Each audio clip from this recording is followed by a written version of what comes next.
महायुतीच्या एका प्रचारासाठी पोखरी गावातील एका लहान मुलावर संगमनेर साखर कारखान्याच्या एका व्यक्तीने तुम्ही दुसऱ्यांचा प्रचार कसे काय करता हे बोलून त्याच्या कानशिलात लगावले आणि त्या गोष्टीचा न्याय मागताना त्या लहान मुलाची आई ही आपला राग सर्वच प्रस्थापित नेत्यांवर व्यक्त करताना दिसत आहे। प्रश्न असा आहे की निवडणुकीच्या पहिल्या दिवसापासून दोन्ही पक्षात नेहमी मारहाण होताना दिसत आहे।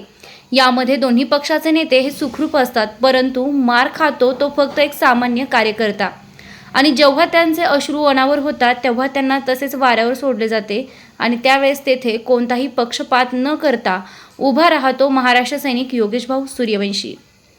जनतेच्या पुढे यावेळेस स्पष्ट झाले आहे, नेहमी संगमनेरमधील महिला, लहान मुले, साधू संतांवर अन्याय होताना दिसतो आणि प्रत्येक वेळेस योगेश सूर्यवंशी उभा असतो। पुढील 5 वर्षात खऱ्या अर्थानं ही दहशत थांबवायची असेल तर येथील जनतेनं एकदा महाराष्ट्र नवनिर्माण सेनेला संधी द्यावी। शेरणी न्यूज संगमनेर, संपादिका कृष्णा अजित कुमार सारडा।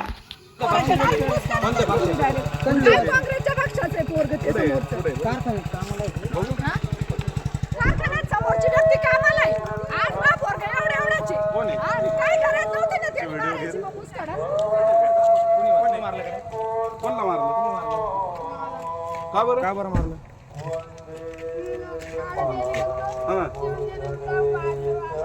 काय रोड नको शांत, आम्ही आहे सोबत आहे, बोल काय झालं? हा, कोणत्या पक्षाचे होते? त्यांच्या माणसानं तुला मारलं? हे दादा, तू आता हे काम करू नको, तुझं काम नाहीये। तू खूप छोटा आहे, तू नको करू नको हे बघ बाळा, हे बघ राजकारण काम घाबरायचं नाही, कशाला हे बघ दादा, मी पण काय करायचं नाही, शिक्षण घे। आता जर तुम्ही एखादी वस्तू घेतली त्याच्यावरून करायचं, असं चुकीचं आहे ना। मला बोलू द्या त्याच्याशी। हे बघ बाळा, मी एक उमेदवार आहे मनसेकडून, हे बग ते चांगलं एवढं चालतं का? असं मारायचं काही कारण नाही, लहान बाळ आहे ते, मारायची गरज नाही।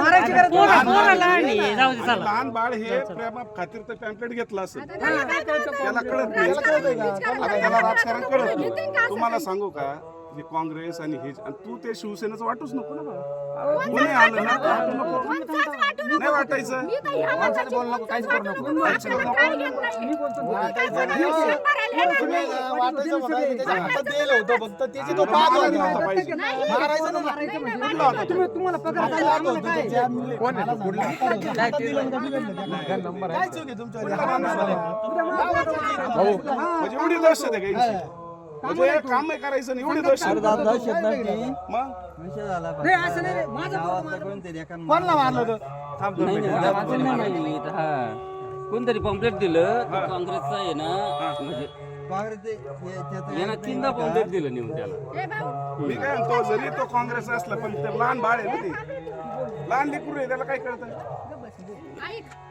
तुला किती वेळेस दिलं ते पॉम्पलेट? तो किती वेळेस त्याला नेऊन दिलं? एकदाच दिलं बस का? समोरासमोर एकदाच दिलं, मग एकदाच दिल्या कानामागे दिली का?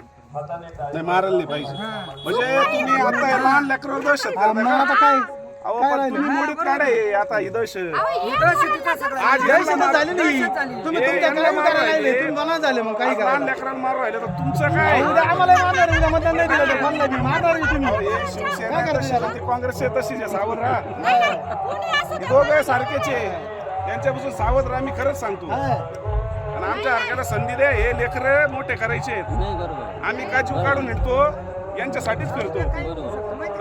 अहो आताचीच परिस्थिती मोर काय, आताच मारायला लागले तुम्ही। ते निंबाळ्याचं प्रकरण पाहिलं, निंबाळ्याची परिस्थिती काय झालं? काहीच कारणाशी घेणं नाही, काय ऐका ना ताई, ऐका ना ताई, ते राजकारण ऐका ना, ते राजकारण म्हणून नाही, ऐका ना, ते राजकारण महिलेला मारहाण झाली, मुलगी होती, छातीवर मुक्या मारल्या, आमच्यावर गुन्हे दाखल आहे बरं का, 6 गुन्हे दाखल, 6 जणांवर, उमेदवार सगट परवाकडे आमचे गुन्हे दाखल आहे। दहशत चालली, भयानक दहशत आहे, हे जाऊ दे, नको काळजी करू, बिंदास राहा, रडू नको।